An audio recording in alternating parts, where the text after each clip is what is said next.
Welcome to everyone. Today in this video we will discuss how to fix message notification not working on Samsung A04S.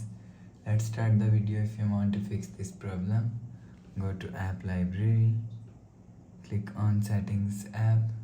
Now in setting, scroll down and click on modes and routines. Scroll down and click on sleep if you want to fix this problem. So make sure turn off sleep mode. After turn off sleep mode, go back to home screen. You will see your problem is solved. But if it not solved, if you want to fix this problem, go to app library, click on settings app.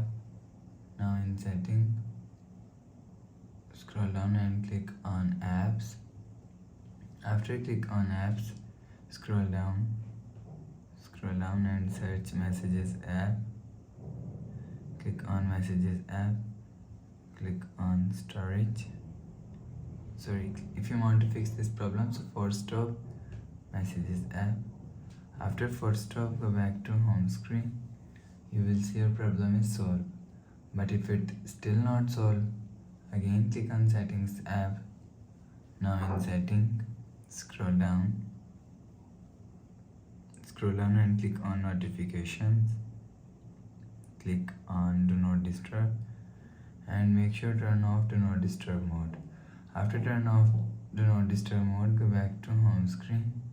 You will see your problem is solved.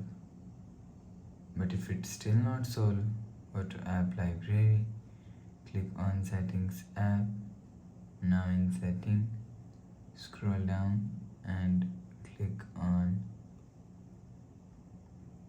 general management. Click on reset and reset all settings. Enter phone pin, click on continue. Again click on reset, so it just reset all setting. It's not going to remove your phone memory and data. After the process, go back to home screen. So please subscribe for more new latest videos. Thanks for watching.